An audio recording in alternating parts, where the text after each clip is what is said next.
up, YouTube? It's your boy Vic NYC82, and today I'm gonna do something a little different.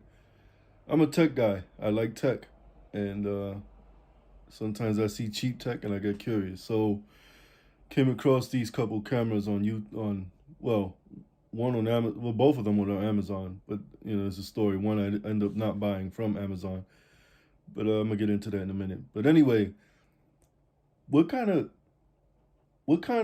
quality do you get for $30 or less? We're about to find out. So in front of me, I have Polaroid Cube. This is the Cube Act 2. And this is a Chinese ripoff, basically. You can find this one on Amazon under a lot of different names. But for the sake of this video, we're just going to call it the Chinese spy camera, because it had a very long and very uninteresting name in the description. So we're going to go with Chinese spy camera. But you can find both of these on Amazon for $30 or less.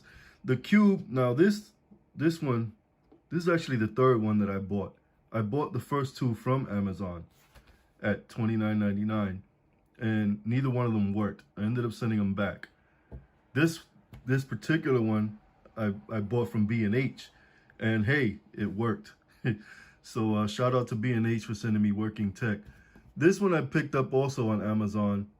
This one was less than 30 bucks. I don't remember exactly, but I'll pull it up in a minute. But it's not advertised the way this one is. So the Polaroid Cube advertises itself as an action camera, shoots in 1080p, takes pictures and stuff like that. This one is more of it advertises itself more as a body camera / like security camera, and I can see it doing that. It does have those qualities. You can see the little LEDs. These are the IR LEDs. It does come with a little micro SD card slot there on the side. Charges with its own USB cable. Now, this micro SD card, it is not spring loaded, so it's easy to get in. It's a pain in the ass to get out. I needed a pair of tweezers to get mine out.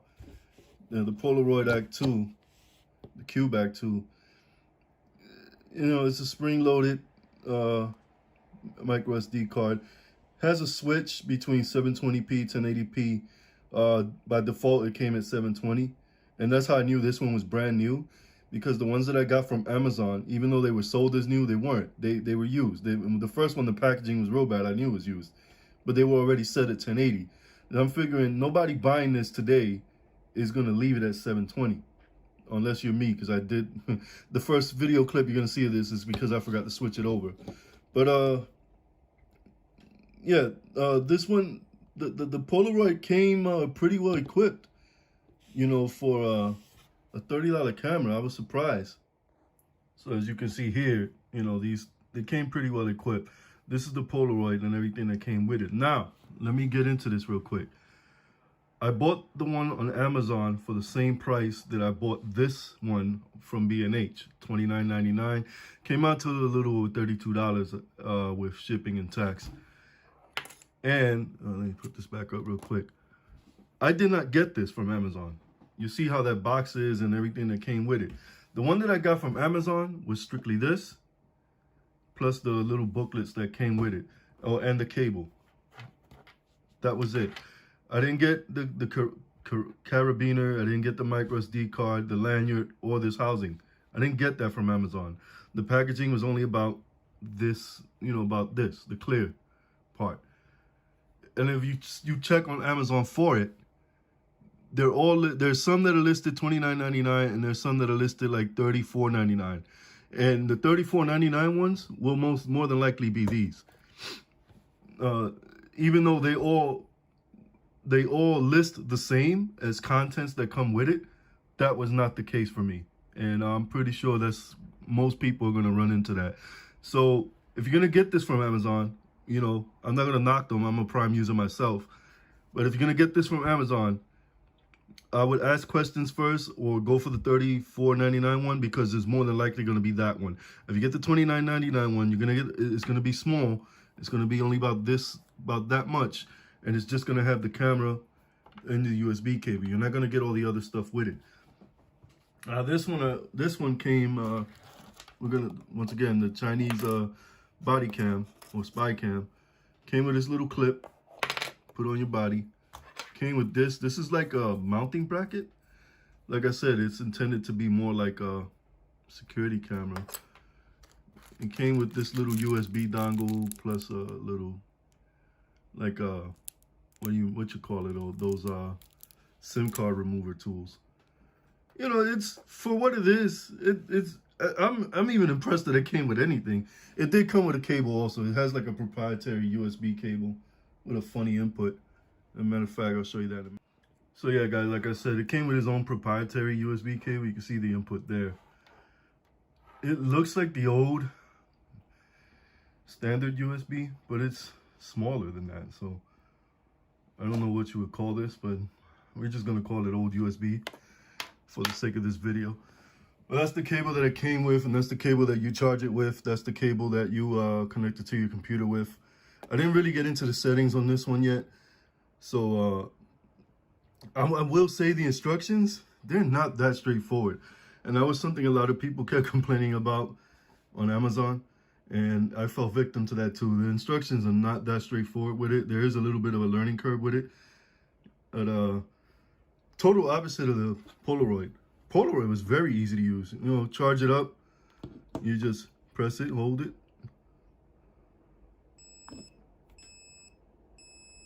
It's on. I want to take a picture of me using the phone. Press it once. I want to do video. Press it twice. Now it should be recording. You should see the LED flashing red. Stop it. Press it once to stop, and that's it. Can't get any more straightforward than that. That is, I mean, ease of use. Yeah, that's pretty damn easy to use. This one, not so much. And I'm not going to get into it in this video because this is not a tech review. This is more like an opinion or opinion video, review video. But I'm not going to get into the tech and all the details on that. There's several videos on these things out there. What I want to do, this is just like if you're thinking about it, hey, this is what your average guy might run into with this. So like I said, even though it is a fairly cheap camera, and yeah, it's not horrible. It's okay. Not as easy to use as the Polaroid though. Let me turn this off. I don't want to kill the battery.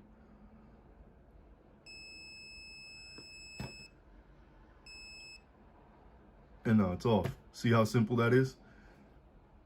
Yeah, and before I go any further, I just wanted to show you guys, this was the one I ordered exactly. You can see that very long, very unappealing name that it goes by. That's why I'm just going to call it Chinese spy camera. But you can see that price tag, $19.99. And my impression, for that price, it's not a bad camera. You know, you get a lot for that price. But let's get into some footage of these cameras at work, and you judge for yourself. Day out here in New York. That's testing the video quality and sound quality of the Polaroid Cube. This is the Act 2. Polaroid Cube Act 2.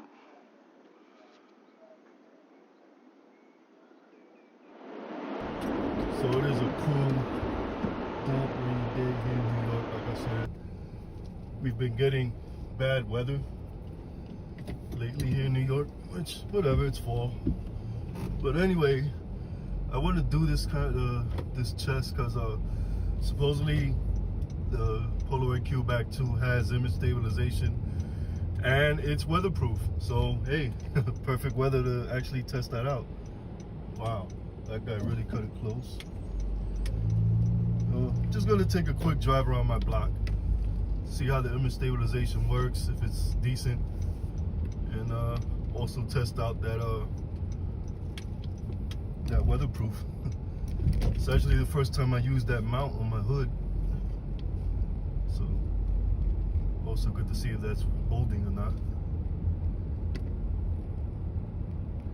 You know, this is only a $30 camera, so if it falls out and breaks, I'm not going to be that hurt by it. You know, it's only 30 bucks. So nobody's coming. Curious to go home and review this footage. Yeah, As you can tell, these aren't the smoothest streets. Nobody's coming, all right. And I've made it around my block. Yeah, so now I'm curious to go in and review this footage. So I pull into my driveway here. Let's see if that image stabilization was any good, actually. All right, so now I'm testing it in low light condition. This is the Polaroid Act 2. Trying to see how the quality of the video is in low light. Now, when I did the car clip, I didn't switch it to 1080 because it has a switch in the back between 720 and 1080. And when I first used it, I forgot to switch it. So that video you saw from the car was 720p. This is now 1080 in low light conditions. Now, one problem I ran into with the Polaroid Cube is that if you try to play back the videos using Windows default photo and video player, you're not going to get any sound from it. It saves the files in MOV format. So you're going to have to convert it or use a different player. Now, when I use VLC, I'll show you in a minute, it worked just fine. So this is MOV. This is my VLC media player. Trying to see how the and it's playing with sound. See, it's playing just fine. Now, that's all fine and dandy. But if you want to save these files to use them and other video, you're going to have to convert them.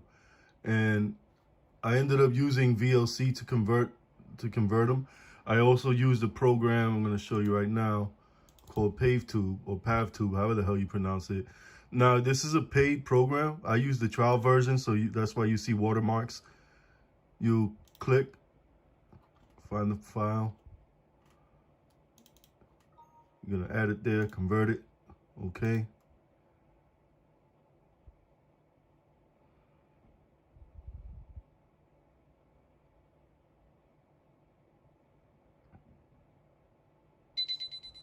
Complete it. Let's close that out. Alright, so now this is the converted file. As you can see, the trial version of PaveTube leaves a watermark. No big deal. Quality of the video. But you can also use a VLC.